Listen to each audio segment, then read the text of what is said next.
আমি আপনাদের ব্রিফ করছি, আপনারা শুনে নিন। আমার যেটা ব্রিফিং আছে, এটা আছে, এটা একটা ডেজ মেডিকেলের একটা ফ্যাক্টরি আউট আছে, ল্যাব আছে, গ্রাউন্ড প্লাস 2 স্টোরিড বিল্ডিং। তার দুটো ব্লক আছে, left hand block and right hand block. Left hand ব্লকে রেনোভেশনের কাজ চলছিল ফার্স্ট ফ্লোরে, এখানে ফায়ারটা স্টার্ট হয়। ফায়ারটাকে লেফট হ্যান্ড ব্লকের মধ্যেই কনফাইন করা হয়েছে ফার্স্ট ফ্লোরের মধ্যে, ওটাকে গ্রাউন্ড বা সেকেন্ড ফ্লোরে ট্রাভেল করতে দেওয়া হয়নি। এই মুহূর্তে কোনো ক্যাজুয়ালিটির কোনো খবর নেই। আমাদের একজন পার্সোনাল একটু মাইনর ইনজুরি হয়েছে, তাকে আমরা ফর্টিসে ট্রিটমেন্টের জন্য মুভ করেছি। এখন ফায়ার ফাইটিং যা চলছে, ফায়ার টোটালি আন্ডার কন্ট্রোলে আছে, ফায়ার আর স্প্রেড করবে না। এই মুহূর্তে আমাদের টোটাল 11টা ফায়ার টেন্ডার কাজ করছে, এছাড়া একটা এমার্জেন্সি টেন্ডার যেটা কিনা অন্যান্য ইকুইপমেন্ট ব্রিদিং অ্যাপারেটাস নিয়ে এসছে, ওই টোটাল গাড়ি আমাদের এখানে 12টা কাজ করছে। না দেখুন, এখানে ফার্স্ট ফ্লোরে অনেক রকমের কেমিক্যাল আছে, ইপক্সি পেন্ট ছিল, ওর যে কন্টেনার ছিল সেই কন্টেনারগুলো এক্সপ্লোড করেছে, ফায়ার টেম্পারেচারে এক্সপ্লোড করেছে, ওটারই আছে, কোনো ভয়ের ব্যাপার কিছু।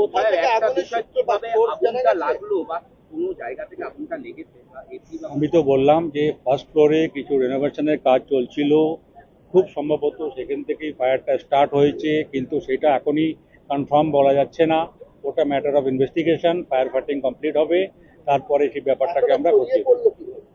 এতটা ছড়িয়ে পড়লো কেন কি ওখানে যা ম্যাটেরিয়াল রাখা আছে, যেহেতু রিপেয়ারের কাজ চলছিল, টোটালি ফ্লেমেবল ম্যাটেরিয়াল ওখানে ছিল, যার কারণে ফায়ারটা খুব র্যাপিডলি স্প্রেড করে। হ্যাঁ, আমাদের একটা স্টাফ ফায়ার ফাইটিং এর সময় সে একটু হাইট থেকে পড়ে যায়, তবে সে তেমন কোনো সিরিয়াস ইনজুরি নেই, একটা মাইনর ইনজুরি আছে, তাকে আমরা ফোর্টিসে ট্রিটমেন্টের জন্য মুভ করি। অগ্নি নির্বাপনের ব্যবস্থা আমরা পেয়েছি, আমরা তার জল, তাদের যে রিজার্ভার আছে বা তাদের যে হাইড্রেন্ট আউটলেট আছে, তার ইউজ করে আমরা কাজ করছি, বাকি আমাদের ফায়ার টেন্ডার যেটা আছে। সময় লেগেছিল এখানে ইনফরমেশন আমাদের কাছে, ফার্স্ট ইনফরমেশন ওই একটা অ্যাবাউট 3 PM।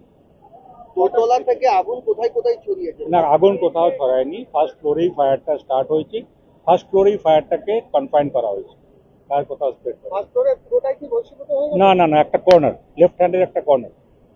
কটা ইঞ্জিন আছে? 11টা ইঞ্জিন কাজ করছে। আশপাশে যে বিল্ডিংগুলি রয়েছে সেখান থেকে অনেককে দেখলাম সরিয়ে নিয়ে যেতে, আশপাশের কোনো বিল্ডিং এ কোনো দেখুন না, ক্ষতি কিছুই হয়নি। এমনকি আপনার পাশে এখানে দুটো ব্লক আছে, লেফট অ্যান্ড রাইট দুটো ব্লক। লেফট ব্লকে ফায়ারটা ছিল ফার্স্ট ফ্লোরে, রাইট ব্লকে ফায়ারটাকে ট্রাভেল করতে দেওয়া হয়নি, তখন বুঝতে পারছেন নেক্সট ব্লকেও ফায়ার যায়নি, তো অ্যাডজাস্টেন্ট বিল্ডিংয়ে যাওয়ার তো কোনো প্রশ্ন নেই। তবে প্রিকশনারি মেজার হিসাবে লোকজনকে সরানো হয়েছিল, ওটা ঠিক আছে। এটা এখনো পর্যন্ত প্রবেশ করা সম্ভব? হ্যাঁ, একদম একদম, আমি নিজের গিয়ে আসলাম, আমি নিজে। আমি কেমিক্যাল জাতীয় জিনিসপত্র রয়েছে না, সে আছে, সে যা আছে সে আছে। কর্নারটা ভস্মীভূত হয়েছে বলছেন? না না, গ্যাস সিলিন্ডার ফাটে। না না, ভস্মীভূত কিছু হয়নি, ওই কর্নারে ফায়ারটা একটুখানি বেশি আছে, ওখানে ইন্টেন্স ফায়ার আছে, যেহেতু ওখানে ফায়ারের সিট অফ ফায়ার ওটা আছে, তো ওখানে ফায়ার ফাইটিং চলছে, বাকি অঞ্চলের ফায়ারটাকে কন্ট্রোল করে দেওয়া হয়েছে। আমি ADG West Bengal fire services. Thank you. আগুন কন্ট্রোল, থ্যাংক ইউ। আমরা দেখছি 3টে নাগাদ, 3টে অ্যারাউন্ড। এটা সময় লাগবে। পরিবারের সকলের সুস্থ থাকার একমাত্র ঠিকানা কাঁচরাপাড়া পলিক্লিনিক বা নাইট অ্যাঞ্জেল নার্সিং হোম। কেনাকাটার একমাত্র ঠিকানা আগমনী বাসন্তী। মনের মতো খাবার খেতে হলে চলে আসুন কাঁচরাপাড়া নিউ কেবিনে।